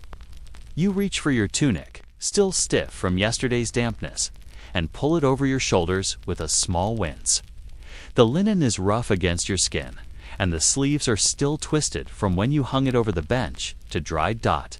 Next come the shoes, leather cracked and soft in all the wrong places. You slide your feet in and tug the laces tight, knowing they'll loosen again by the time you're halfway down the path. Outside your little chamber, the castle is quiet. No bells yet, no creaking floorboards overhead. The others are still sleeping, or pretending to. You step lightly, not out of politeness, just habit. Those who wake others before the bell are rarely thanked. The buckets are where you left them. Yesterday, under the EV near the rear door, still damp from the last run. They smell faintly of moss and iron. The wooden staves are darkened from years of use, bound with rusted bands that creak slightly when you lift them, one in each hand. Not balanced, they never are. One always feels a little heavier, a little lower. You adjust your grip. Your fingers find the grooves they've formed over time. The smooth wear of repetition. The castle's main barrels.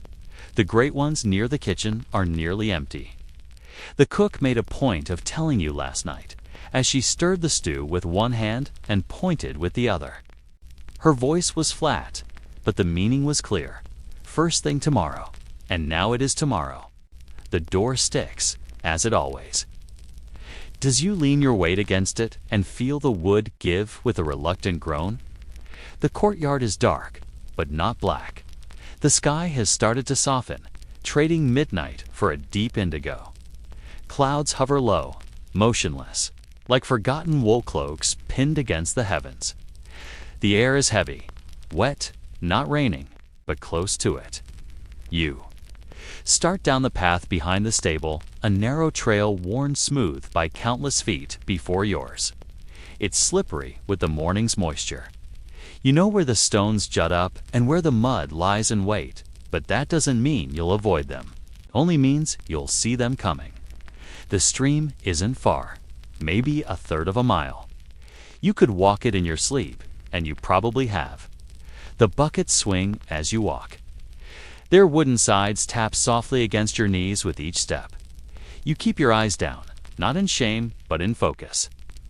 The ground is uneven, and an early fall means a soaked tunic and an even longer day. You pass the chapel, its roof just visible. Over the low mist, few candlelights flicker through the slits in the stone walls. Morning prayers are soon, but you won't attend. You've never been expected to. Your prayers are made in different ways, with scraped knuckles, with spilled water, with quiet hands moving without thanks.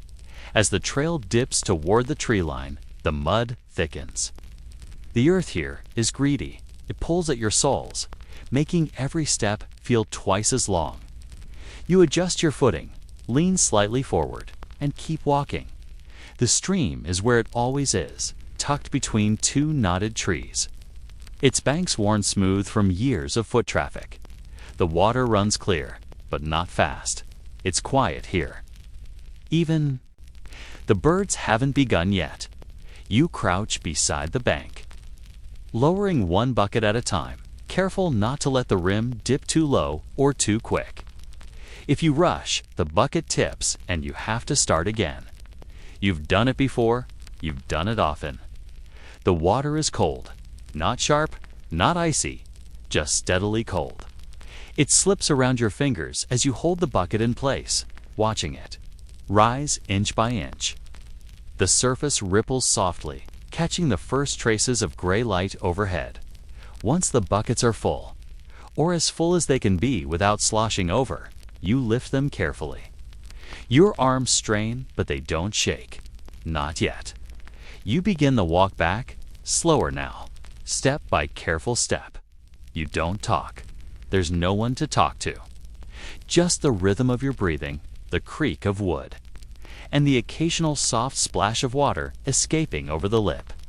Halfway back, your foot slips. Just slightly. A patch of mud disguised as solid ground. One bucket tilts. You hear the splash before you feel it, water rushing down your side, soaking your tunic, filling your shoe. You pause, look down, there's nothing to do. No one to blame. You adjust your grip, turn around, and walk back to the stream. The second time, you're more careful. You choose a different path, slightly longer, slightly steeper, but drier. You crouch again, fill the bucket again, feel the cold again. The walk back is heavier now. Your legs ache from the repetition. Your shoulders pull against the seams of your tunic, but this time you don't spill. Back at the castle, the door groans again. Inside, the kitchen is just beginning to stir. A candle glows faintly on the counter. You set the buckets down beside the barrel, wiping your hands on. The cloth tucked into your belt, no one says anything. No one needs to. You return for more. There are 6 barrels in total, 2 for the kitchen, 1 for the washing basins, 1 near the stable for the animals, 1 in the still room, 1 kept hidden, locked behind a wooden panel just in case the others run dry. Each must be filled before the steward makes his rounds. He doesn't check personally. He sends a boy, but you'll hear about it either way if they're not. By the 3rd trip, your arms feel slower. The buckets seem to swing wider, like they're mocking your balance. You keep moving. Sometimes you pass another servant on the path. No greetings, just nods. The kind that say, yes, I'm tired too. By the 4th trip, the sun begins to rise, not quickly, just enough that the mist starts to thin and the trees cast longer shadows. You can see your breath still, but the light makes it less lonely. A squirrel darts across the trail. You almost step on it. You don't flinch. Back, again and again. On your 5th return, the cook is fully awake. She's shouting about herbs gone bad and bread that hasn't risen. You slip past her without a word, setting the buckets near the hearth where they'll be used for the morning wash. The final trip is for the hidden barrel. You use the smaller buckets this time, easier to carry, quieter. You fill it in silence. The cellar smells of salt and damp stone. You like it down here. It's cool. Still forgotten when you finish, you sit on the bottom step. Just for a moment, the empty buckets rest beside you, their rims still dripping. You stretch your legs, roll your shoulders.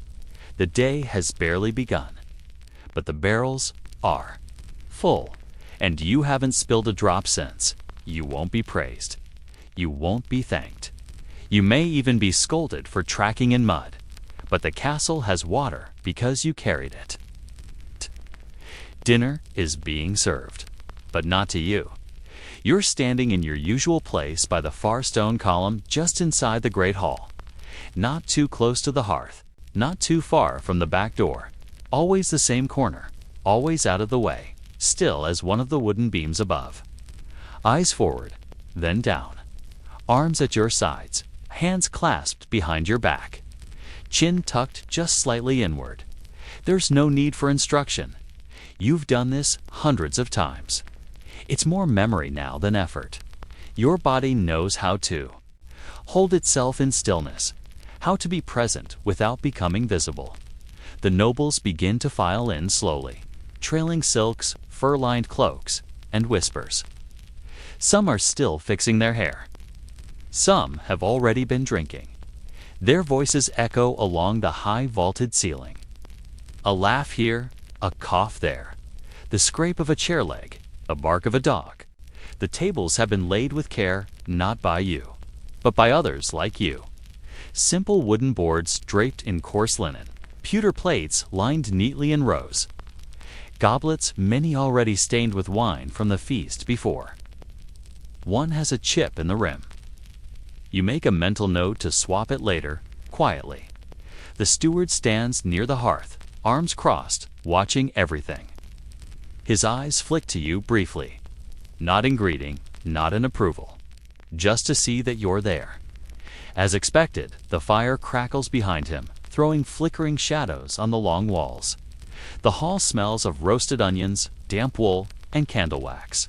Beneath it all, the ever-present scent of old smoke and stone. The first course arrives, served by the boys from the kitchen. They move quickly, careful not to trip on the uneven floorboards. Pottage, bread, and poached eel today. The cook was proud of it. She won't be thanked. You don't speak. Speaking is for those seated. Even the servers speak sparingly, just enough to confirm dishes and avoid scoldings. Your job isn't to serve. Your job is to stand, to watch, to wait, to anticipate. A nobleman, Sir Aldred, sits near the end of the main table. His left boot is already muddy. You saw him ride in earlier, barely dismounting before handing the reins off without a word. His face is flushed. Too much ale, not enough patience. He gestures toward a missing spoon. No words, just a pointed hand and a narrowed eye. You step forward, just one pace. No rush, no sound. You fetch the spoon from the sideboard and return, placing it beside his bowl with practiced quiet. He doesn't look at you. That's good. That's the point. You retreat. Return to your post. No one noticed. Exactly as it should be. A child at the far end begins to cry, not loudly, just a whimper. Her mother leans in, hushing her gently, with a finger and a sliver of sweet bread. She glances your way. You look down, then away. She wasn't truly looking at you, just in your direction. A dog trots in through the open door, the master's hound. It sniffs at the table legs, hopeful. A noble laughs and tosses a bone across the floor. It misses. Clatters near the wall, not far from you. You bend, pick it up, and hand it back without a word. The noble doesn't acknowledge you. He's too busy pouring wine with the other hand. The dog snatches the bone from his lap. No one laughs. A drop of wine hits the floor. You reach for a cloth from your belt and blot it up before it spreads. The stone is porous here. Wine stains. You know this from experience. A second course comes in slices of goose, cabbage, small pies. The scent is rich now, clinging to the air and settling in your clothes. You don't mind? You haven't eaten yet. But the smell is somehow enough. You've learned to be full from scent alone. One goblet tips, not yours. You didn't pour it. But it was near enough to be your responsibility. You walk briskly, still soft-footed, and retrieve another. The spilled wine drips slowly from the edge of the tablecloth. You catch it with the same cloth you used earlier. The stain will need to be scrubbed out later. Not now. You stand again. Adjust your posture. A breeze from the open door lifts the edge of a tapestry. The candles flicker. Shadows dance again. Somewhere behind you, a boy from the kitchen stumbles with a tray. The clatter is loud, too loud. All heads turn for a moment. Yours does not. You keep your place. They forget you're there. But you never forget them. You know which guests drink too fast, which ones tap their fingers before they speak, which ones scratch at their collars when they lie. You know who flirts, who sulks, who schemes, and who watches, really watches, when they think no one sees. You're not supposed to notice, but you do, because this is the job: to vanish, to become part of the wall, the stone, the air, to move only when needed, to speak only when spoken to serve without being seen. The third course is late. You see the steward tense. His jaw tightens. A boy rushes in with the cheese board, sweating. He drops a wedge of soft curd and pretends he didn't. You step in before anyone else sees. Scoop it up, replace it, move on. A woman asks for more wine, not allowed. Just a lifted goblet and a sideways glance. You pass the message along with your eyes, subtle as a whisper. The steward nods and the pitcher comes. Still, you wait. The dog curls. Under the table now, full and content. One noble scratches behind its ears absently, still telling a story about some hunt. You've heard the story before. Twice, It wasn't true the first time. You know the lies. You know the truths they won't say. A servant who listens is a dangerous thing, but only if they speak. You never do. A noblewoman's bracelet slips from her wrist as she leans for bread. It clinks softly against the flagstones. She doesn't hear it. You do. You retrieve it gently, cradling it in your hand. You wait for her to notice. She doesn't. She won't. You place it on the table beside her plate, just beyond the edge of her awareness. She'll find it later and assume it never fell. You step back. One guest sneezes. 2 others laugh. The steward frowns. Someone asks where the salt went. It's right in front of them. You resist the urge to point. You wait. The hall grows warmer. As the fire builds, the air thickens with heat and spice. You feel sweat bead at the base of your neck. It rolls down your spine. You ignore it. The meal begins to fade. Plates are scraped. Cups are refilled one last time. The laughter softens. Some guests lean back in their chairs. Others rise early, murmuring excuses and stepping carefully over dogs and shoes and rugs. You begin to move more now, collecting plates, straightening linens, gathering forgotten napkins and knives. Still quiet, still soft. Still beneath the notice of anyone whose face was once flushed with drink. You carry a tray of dirty goblets past a couple whispering near the doorway. Their eyes meet. They speak in half sentences. You hear none of it. You hear all of it. You return to your post. The last of the guests trickle out, one by one. The steward follows behind, checking for lost rings, coins, letters. You follow even further behind, setting a chair back in place, lighting a candle. The hall is quiet now, just you. The steward, a dying fire. You take a moment to stand still. Not because you must, but because you've forgotten what to do when you're not waiting. Then, finally, he nods once, dismisses you with a gesture. You step back into the corridor. You are alone again. Dinner has been served. The laughter has passed. The stories have been told. And no one will remember the one who stood near the wall the entire time. The apothecary's shadow. There is something peculiar about the apothecary's quarters. Something different from the rest of the keep. It's not just the odor, though that alone might cause weaker stomachs to recoil. It is a place where time seems slightly askew, slowed by the weight of years, thickened by the residues of cure and failure alike. The stone walls are the same as elsewhere, cold and gray, but here they're stained in strange hues. Faint brown drips, yellow-green crusts. Dust that isn't just dust, but something that once lived or burned or brewed. This morning, the air is heavy with the scent of sharp vinegar and ground roots. The hearth does not hold logs for warmth, but low embers beneath iron kettles, some of which have boiled for hours. Their contents hiss softly, bubbling like old men muttering to themselves. You stand in the corner, arms tucked close, sleeves rolled just far enough to avoid soaking up the unguents. You were not meant to be here today, but Brother Ulrich, the apothecary's assistant, is ill. Irony laces that statement. His own salves apparently could not prevent the swelling in his throat, or the dullness in his limbs. So now it falls to you, a kitchen servant by trade, to mix and mash as best you can. The steward gave you a curt nod, no words. Only a nod. And now you find yourself here, under flickering lamplight, beside shelves lined with bundled herbs, crumbling parchment scrolls, and vials whose labels have long faded. You breathe through your mouth, though it helps little. Everything smells like vinegar, soot, and old bones. What you were told Brother Ulrich had, in better times, shown you how to make a poultice. Just once. One lesson, half remembered, spoken while he crushed dried calendula petals in a mortar. His fingers were stained with ink and resin.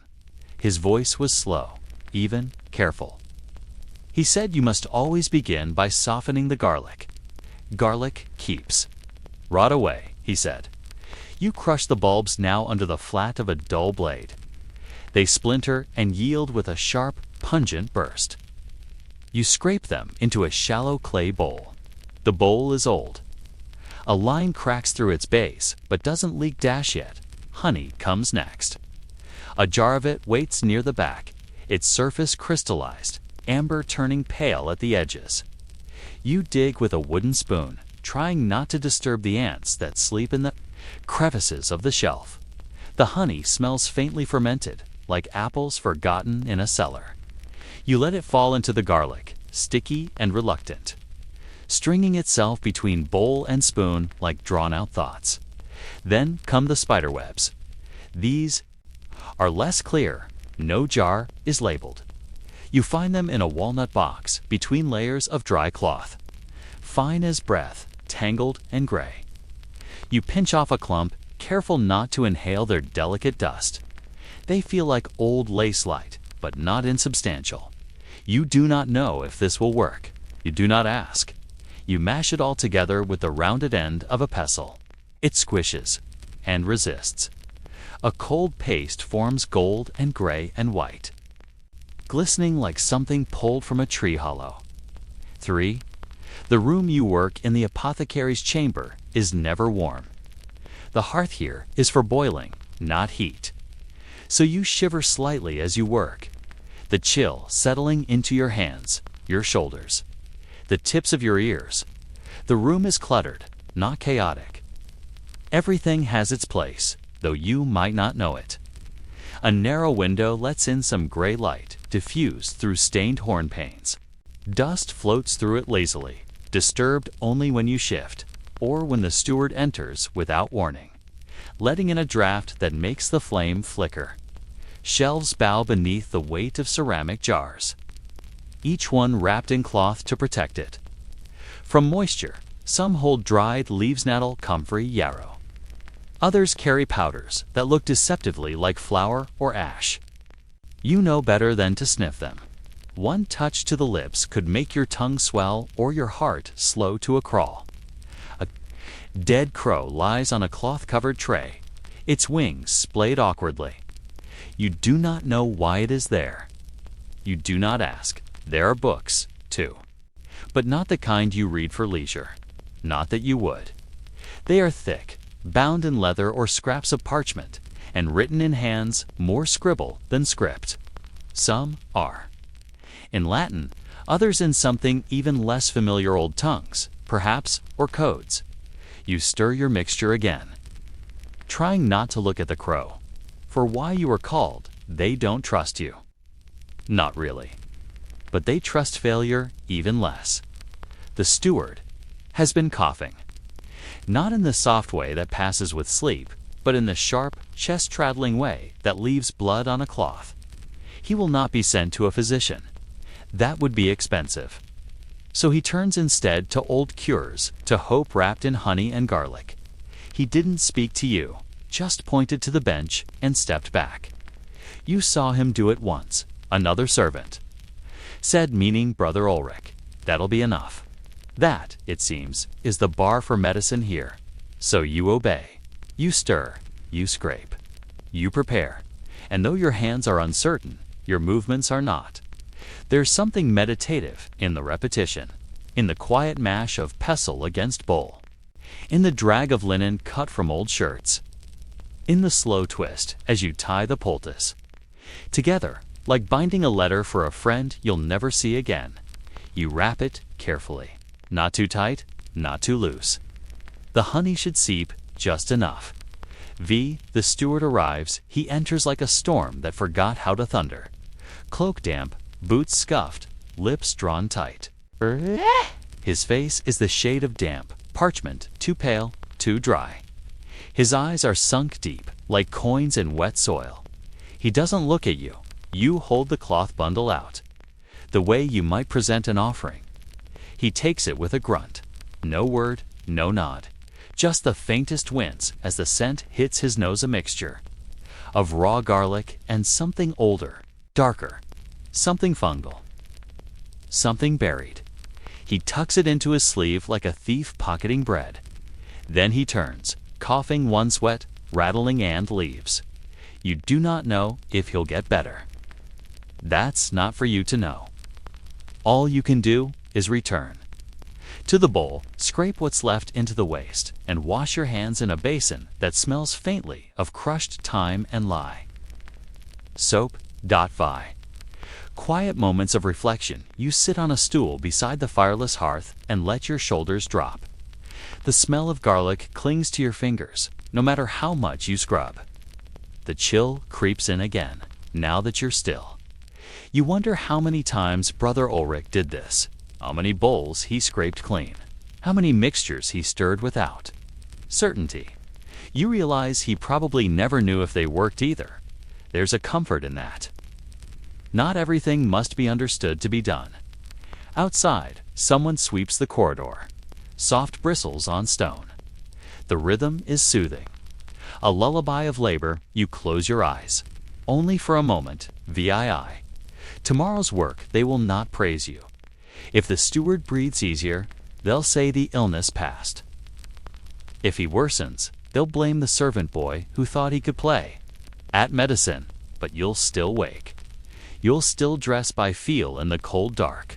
You'll still stir porridge and fetch water and sweep ashes from the great hall, and perhaps you'll be called to the apothecary again. Perhaps not. Either way, you've learned the quiet strength of hands that do not tremble, even when the mind is unsure. The quiet courage of doing something ancient, mysterious, and vital not for recognition. But because someone must, you rinse the bowl one last time, stack it among others, blow out the lantern, and you return to the silence of the hallways. The scent of salves and soot still following you like a shadow made of memory. The silence before sleep, there's a kind of quiet that only arrives when the fire has gone out. When even the last ember, red and pulsing like a dying eye, finally dims into black. That quiet belongs to the hours after the work is done and the hall has gone still. It belongs to you, and only you, curled beneath a thin wool blanket, lying on straw that has long since given up softness. The walls around you breathe faintly cool air, slipping through stone seams, whispering low as if not to disturb the mortar. Outside, something rustles. Maybe a bird, maybe the wind. It doesn't matter. You're too tired to care.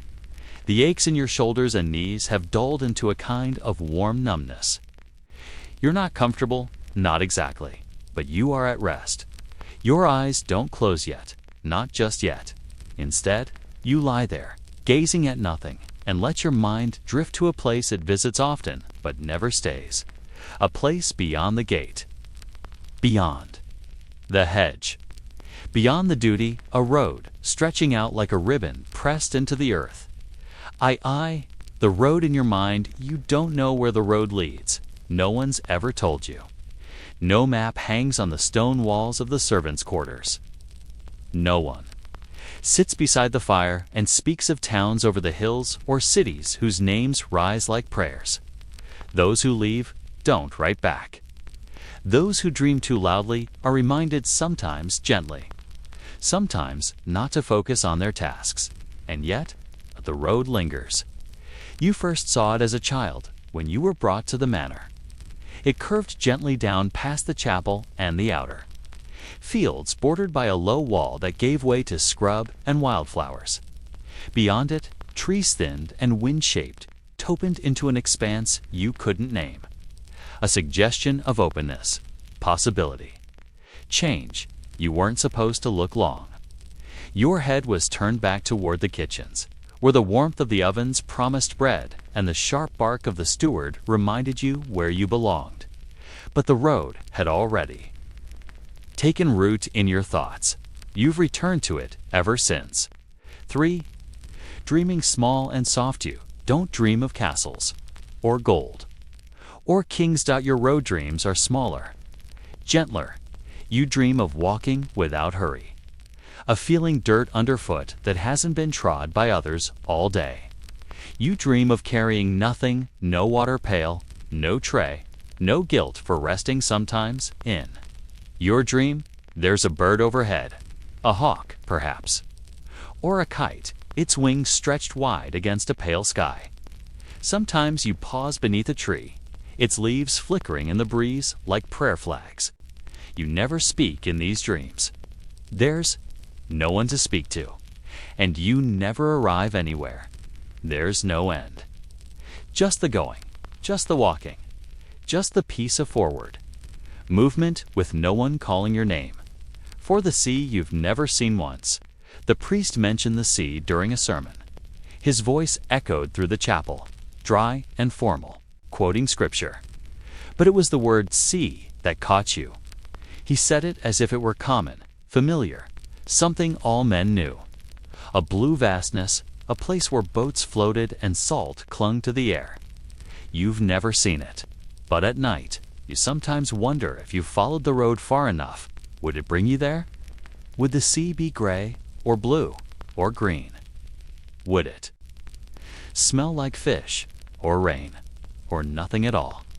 You imagine the waves making a sound like chapel bells, soft, rhythmic, distant.